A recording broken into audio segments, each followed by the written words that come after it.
BA, BCom, BSc, MA, MCom करें विश्व की सबसे बड़ी यूनिवर्सिटी इग्नू से। सॉल्व असाइनमेंट्स और गाइड बुक्स प्राप्त करें। संपर्क करें Mahakal computers, DAV PG college के पास, पंच मंदिरा मोड़ से दाहिने, सिवान। निकोरिया मासिक अनियमितताएं, बच्चेदानी में गांठ, बच्चेदानी बाहर निकालना और डिलीवरी से जुड़ी हर समस्याओं के लिए आज ही आए डॉक्टर वंदना कुमारी के पास। पता है डॉक्टर रामाजी चौधरी से 100 कदम पूरब, डॉक्टर कॉलोनी, सिवानी। अधिक जानकारी के लिए नीचे दिए गए नंबर पर कॉल करें। नमस्कार, स्वागत है आपका न्यूज इंडिया तक पर। मेरा नाम फहीम खान है। देखिए, चुनावी सरगर्मियों के बीच इस वक्त हम सिवान नगर परिषद क्षेत्र में हैं और आपको बता दें कि रुब्बी खातून जो उप सभापति की उम्मीदवार हैं, उनके साथ तमाम लोग जो हैं उनके समर्थन में वोट मांगने के लिए क्षेत्र में घूम रहे हैं, दौरा कर रहे हैं। और देखिए, खालिद जी भी हमारे साथ है। इनके साथ सैकड़ों युवाओं की टोली रह रही है। सुबह से शाम हो जा रहा है, क्षेत्र में लोग जा रहे हैं और रुब्बी खातून को वोट देने के लिए अपील कर रहे हैं। देखिए, इस वक्त हम सिवान नगर परिषद क्षेत्र में है। तमाम लोगों से एक एक करके बातचीत करेंगे। युवा है खालिद जी और इनकी भाभी है रुब्बी खातून। उनके लिए ये लोग वोट मांग रहे हैं। आगामी 28 दिसंबर को सिवान नगर परिषद में मतदान होने को है और 30 तारीख को मतगणना होगा।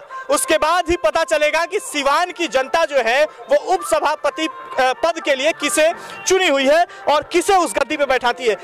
उद्देश्य क्या है? इस बार युवाओं की टोली चल रही है खालिद जी के साथ, रुब्बी खातून के लिए वोट मांग रही है। मुद्दा क्या है और क्या कुछ सोच करके आप लोग जा रहे हैं? हम लोग युवा के होने पे आप खालिद भाई को सपोर्ट नहीं कर रहे, क्योंकि ये हम लोग के भाई हैं, इसलिए हम लोग आए हैं इनके साथ सपोर्ट करने और लोगों से वोट मांग रहे हैं लोग इनके लिए। देखिए, कई सारे प्रत्याशी हैं, कई सारे दावे लेकर के आते होंगे। क्या लग रहा है खालिद जी की जो भाभी हैं रुब्बी खातून अगर चुनाव जीत जाती हैं तो क्या जिन वादों के साथ ये लोग जो उतर रहे मैदान में आ रहे हैं, उन वादों पे खालिद जी उतर पाएंगे क्या? बिल्कुल, इसमें कोई दो राय नहीं है। जो वादा ये किए हैं एकदम पूरा करेंगे, क्योंकि हम लोग व्यक्तिगत रूप से इनको जानते हैं। लोग ये जो बात कहते हैं वो एकदम करके दिखाते हैं, तो इसके लिए हम लोग को सोचना नहीं है। इसलिए हम लोग इनको सपोर्ट कर रहे हैं और इनके साथ घूम रहे हैं। ये बताइए, क्या कहेंगे? युवाओं से हम खासतौर में बातचीत करना चाहेंगे। ये बताइए, क्या कहेंगे, माहौल कैसा है इस बार का? इंशाल्लाह माहौल तो बहुत बढ़िया है और सात छवि के इंसान हैं, कोई दाग नहीं है। और भी जितने भी कैंडिडेट हैं आते हैं और जाते हैं, चुनावी दौरे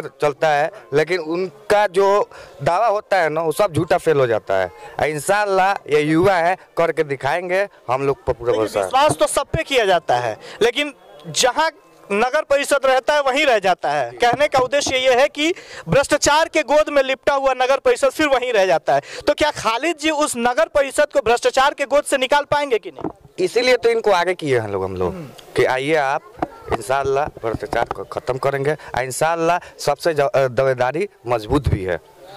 देखिए, प्रत्याशी बहुत सारे हैं और कई सारे दावे लेकर के मैदान में हैं। चुनावी मैदान में तमाम प्रत्याशी उतरे हुए हैं और कई सारे दावे हैं। नाले की सफाई कराने की व्यवस्था को बेहतर करना, लेकिन देखिए सबसे सोचने वाली बात है कि सिवान नगर परिषद जो है, सिवान के बीचों बीच से दहा नदी गुजरती है। अगर शायद यहाँ के जो सभापति होंगे, जो चेयरमैन होंगे, अगर वो चाहते, उप सभापति जो हो वो अगर चाहे, तो शायद सिवान का दशा दिशा बदल सकता है। सिवान में जल जमाव की समस्या जो है वो दूर हो सकती है। ड्रेनेज सिस्टम की बात करें तो सिवान के तमाम नालों को अगर बड़े नाले से जोड़ दिया जाए, बेहतर तरीके से ऊपर से ढक्कन रख दिया जाए, तो शायद जल जमाव की समस्या ना हो और सिवान की स्थिति बनी रहती है कि हल्की सी बारिश हो जाए, घंटे भर की बारिश में पूरा मोहल्ला जो है वो जल जमाव से लबालब भर जाता है।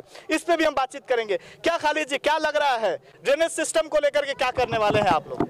देखिए, जब मैंने प्रेस कॉन्फ्रेंस किया था तो मैंने यही बताया था कि हम लोग उस शहर में रहते हैं जहां से नदी गुजरती है।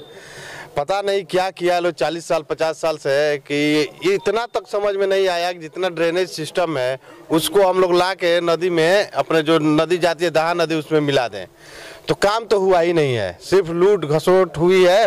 लोग जितने हैं सब लूटे हैं, भ्रष्टाचार किए हैं, सिर्फ बर्बाद किया गया है नगर पालिका को। देखिए, एक चीज देखा जाता है सिवान में, अगर दहा नदी से आप चलते हैं तो दरबार के आगे तक लाइट लगाया गया है, उसमें भी भ्रष्टाचार बेहतर तरीके से किया गया। उन लोगों के ऊपर क्या कार्रवाई करेंगे अगर आपको, आपकी भाभी को सिवान की जनता जो है उपसभापति के लिए जिता देती है, उस कुर्सी पे बैठाती है? उन दोषियों के लिए क्या करेंगे जो भ्रष्टाचार में एकदम लिपटे हुए हैं और नगर परिषद को भ्रष्टाचार के गोद में बैठा दिए? उन लोगों के लिए क्या करेंगे? जब मैं आऊँगा तो सबसे पहले यही लोग शहर छोड़ के भागेंगे, क्योंकि हम लोग तो किसी को छोड़ने वाले नहीं हैं और हम लोग गलत के खिलाफ सही दहशत में है। क्या बोलूं? दहशत तो होगा ही, गलत कीजिएगा तो दहशत होगा। हम लोग गलत को छोड़ने वाले नहीं हैं, हमेशा गलत का विरोध किए हैं और हमेशा करेंगे। इसके लिए चाहे जो कुछ हो हम लोग के साथ हो जाए, लेकिन हम लोग गलत का विरोध करेंगे। बिजली, सड़क, पानी, इंदिरा आवास और कई सारी योजनाओं पे बात करते हैं लोग, कुछ खास करेंगे क्या खालिद जी? हर चीज़ जो गरीब का जो हक है ना, हक लूट लिया लो, गरीब वहीं का वहीं है और भ्रष्टाचार करके कहां से कहां चला गया लो, लेकिन अब गरीबों का हक मिलेगा। आप लूटिएगा? हम तो लुटाएंगे लोगों पे। वाह क्या बात है। ये बताइए माहौल कैसा है इस बार का? वक्त बहुत कम है, आगामी 28 तारीख को मतदान होने को है। इंशाल्लाह खालिद भाई तो समाजसेवी हैं और हर दिल जितना युवाओं हैं उनके दिलों में बसते हैं और हम इनसे यही कामना करना चाहेंगे कि एक सिवान के लोगों को अच्छी पहल दे और उपचुनाव रूबी खातून लड़नी है, सब कोई सपोर्ट करे। बताइए क्या कहेंगे? देखिए कहना यही है कि नगर के 45 वार्ड अब चाह रहा है कि नया फेस सामने आए। जो पूरे में कैंडिडेट थे वो तो भ्रष्टाचार में सम्मिलित हैं। देखिए बता दें कि कुछ दिन पहले ही पंचायत चुनाव खत्म हुआ है और पंचायत चुनाव में भी देखा गया कि ज्यादातर जीत जो है वो नए प्रत्याशी और युवाओं की जीत हुई है। तो अब नगर निगम और नगर निकाय का जो चुनाव है, नगर परिषद का चुनाव, इसमें भी कुछ इस तरह से देखने को मिल रहा है। आज जो रुझान है उसमें भी युवाओं की जीत देखी गई है। तो बताइए। बताना यही है कि अब जितने भी नगर के 45 वार्ड की आम जनता है ये मन बना चुकी है कि अब जो भी आएगा नया फेस आएगा और नए फेस में ये जो हमारे उभरते हुए समाजसेवी खालिद भाई हैं, इनसे अच्छा कोई भी कैंडिडेट नहीं है अभी इनके टक्कर का। चलिए आखिरी में ये जान लेते हैं कि उप सभापति का उम्मीदवार होना कैसा चाहिए, ये बताइए। उप सभापति का उम्मीदवार कैसा होना चाहिए? बस एक छोटी सी उप सभापति का उम्मीदवार एकदम रूबी खातून के जैसा होना चाहिए, एकदम होना चाहिए। उप सभापति के जैसा खालिद भैया। हमारे उम्मीदवार जो है ऐसा ही होना चाहिए, जो भ्रष्टाचार को खत्म करे और न्यू को सबसे पहले एक समाज की सेवा करे। हमको विकास चाहिए। कैसा होना चाहिए एक उप सभापति का उम्मीदवार? कैसा होना चाहिए? हम खालिद भाई जैसा होना चाहिए और जहाँ पे भी उतरेंगे एकदम खड़ा उतरेंगे, हमको इतना बस विश्वास है। जी बताइए। अब जो पूरे में कैंडिडेट थे या 10 साल रहे या 15 साल रहे, वो तो आपको भ्रष्टाचार में सम्मिलित है। अब वो जो भी उठ रहे हैं वो भी कह रहे हैं कि हमको दीजिए, विकास मेरा मुद्दा है। आपका विकास कीजिएगा भाई, पहले लूट के बैठे 15 साल 10 साल से लूट के बैठे हैं, अब विकास का मुद्दा बना रहे हैं कि आप हमको वोट दीजिए। अब हम नए फेस को देंगे, नए चेहरे को देंगे, जो समाज के हित में कार्य कर रहा है उसको हम वोट देंगे और खालिद भाई को वोट देके नगर की 45 वार्ड इस बार मन बना ली है कि खालिद भाई और जो कैंडिडेट है रूबी खातून उन्हीं को वोट देना है। देखिए टैक्स वगैरह को भी लेकर के कई सारे मुद्दे उठ रहे हैं कि टैक्सेस जो हैं वो बढ़ा दिए गए, उस पे क्या करेंगे खालिद? देखिए ये तो गरीबों के साथ ज्यादती हो रही है। कहाँ से गरीब इतना टैक्स भरेगा? खाने का तो ठीक ही नहीं है।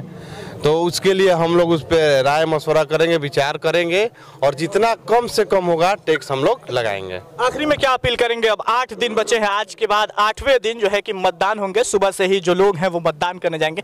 अपने वोटरों से क्या कुछ अपील करेंगे आप?